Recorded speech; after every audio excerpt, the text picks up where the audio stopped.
everyone, it's Laura Smith from SLP Mommy of Apraxia, and today I wanted to hop on and talk about a word called comorbidities, and comorbidities more specifically related to childhood apraxia of speech.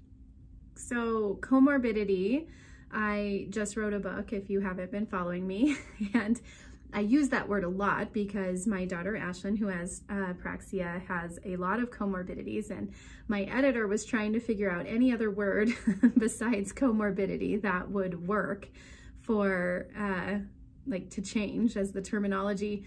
And I'm like, no, that really is the term. And you know, comorbidity, morbid, everyone thinks of death, but essentially comorbidity is just a fancy term used to describe any additional co-occurring diagnosis with a diagnosis that you already have. So, you know, for Ashlyn, if I were to say she has apraxia, a comorbidity of it would be sensory processing disorder, language disorder, dysarthria.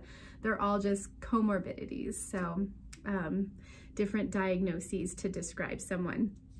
I was getting ready for a conference talk last weekend, and I posted a slide of one of my, on my presentation. I posted one of the slides, and the crux of it was, I said in most cases apraxia is a foreshadowing of additional conditions to come, and in very rare instances does a child keep only a diagnosis of CAS. If the people who took that slide in context on my page really understood what I was trying to say, but I did see that it got shared and taken out of context. Some people were wondering why I was being an alarmist, why I was being negative. And, you know, guys, that is not the purpose in me writing that slide or putting that in my book. Honestly, the reason is I spent too much time justifying every and all struggle that Ashlyn had after she received that initial diagnosis of apraxia to apraxia. So, you know, when she had trouble learning her letters, for example, I would say, well, of course she's having trouble. She has apraxia. You know, or when she was having difficulty rhyming, I would say, well, of course she's having difficulty rhyming. She has apraxia. It's hard for her to even talk, much less rhyme or name letters or learn her colors or learn her numbers. And I just feel like had I not spent so much time in this space of all these difficulties are because she has apraxia, had I just known, and I didn't, and I'm even in the field, but I don't think I realized just how prevalent it is to have other neurological or, you know, learning disabilities that come along after that initial apraxia diagnosis. And so my whole point in getting this message out is not to be an alarmist or to scare people or sound negative. My whole point is so parents and professionals can be prepared in the event they start seeing red flags for other disorders. So in, you know, the previous example that I just gave, where she was having difficulty remembering and retaining her letters, difficulty rhyming, things like that, those are red flags for dyslexia, which in fact she has. Difficulty, you know, remembering and learning her numbers, red flags for dyscalculia, which she has. Difficulty writing, I kept chalking up to, well, she has, you know, global apraxia. She has motor incoordination. So of course she's having trouble writing her letters because she has, you know, kind of like a global motor planning, but really that global motor planning is referred to as dyspraxia or developmental coordination disorder. And, you know, had I just known all of these right off the bat, I feel like you get them the right treatment right away. There's one example, especially with writing, something I frequently hear is, we know a child is at risk for motor planning. And let's say they're 4 and they're in preschool and they're having difficulty maybe writing their name or tracing shapes or things like that. Those are all red flags for, you know, needing help with occupational therapy. But if an OT screens them in preschool, they're usually going to say, well, it's developmentally appropriate right now because kids don't need to be writing their letters and their shapes at this age. When Ashton was 4 though, I took her to a private occupational therapist and I said, I get that this is developmental, but I know she has a motor planning disorder. And, you know, at that time I was admitting that she was globally impacted with motor planning, even though I was kind of missing the boat with dyslexia and dysgraphia and dyscalculia. But I was definitely on board with this global motor planning. And because of that, in preschool, I took her to a private OT and I said, I want you to work on handwriting. And I got the same thing. It's developmentally appropriate. You know, there's really no need to be working on this right now. And there is though, because we know she's at risk for motor planning. And I knew she was going to have trouble writing, and she did have trouble writing, but I definitely think because I got her in early, knowing that that was a potential issue, that really helped. And that's why it's not easy, but that's why she is able to write. And there's also different severities. So I'm definitely not trying to shame anyone if you didn't get in early, or you got in late, or you didn't get in at all, or, you know, I mean, there are so many variables on why kids progress or don't progress. So not trying to put that message out there at all.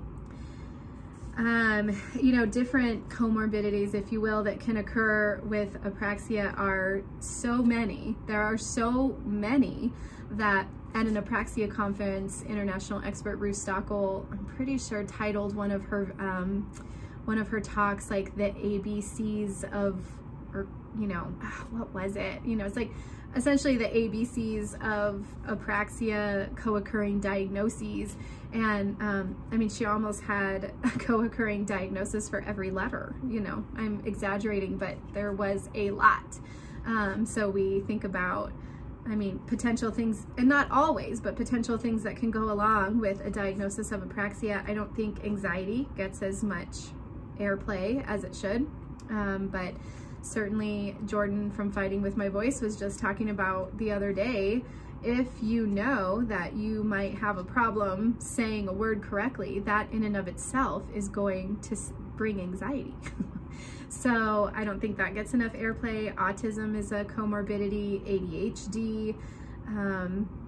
If we go into, trying to think, I'm going to skip to D. I just named those learning disabilities, but we have dyspraxia, developmental coordination disorder, dyslexia, dyscalculia, dysgraphia. Moving into, you know, what else does Ashton have? Oh, C, she has cerebral palsy, dysarthria, that's another D, that's the weakness of the face. Dysphagia, a lot of kids have, which is difficulties with swallowing or something related to the swallow, function of the swallow. Sensory processing disorder is a really, really common one. And I really could just go on. People were asking me what potential diagnoses there are. There are so many. Language disorder is another one. And language disorder, I've been posting a lot about developmental language disorder, but I was talking to Ruth Stockel one day and preparing to publish this book and talking about comorbidities, getting a chapter in there on my book. And she said that I could feel free to mention that in an unpublished retrospective study at the Mayo Clinic, 391 kids that were diagnosed with childhood apraxia of speech, out of those 391, only 10 did not have a co-occurring language disorder. So essentially, out of 391, 381 had a comorbidity of language disorder. And language disorder, again, can be varying severities. It can have varying presentations. So, you know, really that's my message. It's not to scare anyone. It's not to be negative. It's just to be aware, because knowledge is power. And if you know that these could be a potential struggle and you're seeing red flags, the sooner the better. So that's kind of where I'm coming at it from. The last thing I'll say is I did just post a poll that's going to end tonight on my SLP Mommy of Apraxia Facebook page. And I just asked people a simple question. These are just, you know, it's obviously a biased sample, but out of, I had 375 votes before I came on here to do this video. 75%, my question was, how many of your kids with apraxia have a co-occurring diagnosis or comorbidity? And 75% answered yes and 25% answered no. And you know, I mean, again, 75%, that's huge.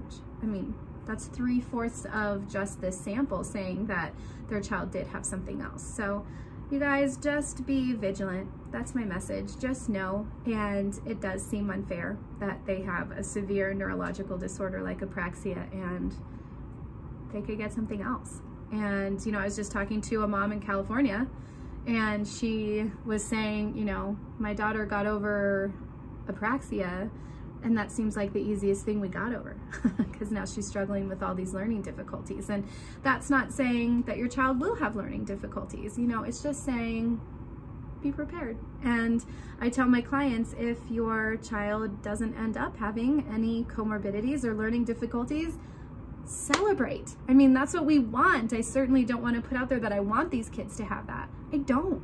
You know, I think celebrate when they don't, but be prepared that they could. And so that's my message. Thanks for listening, and everyone have a good day.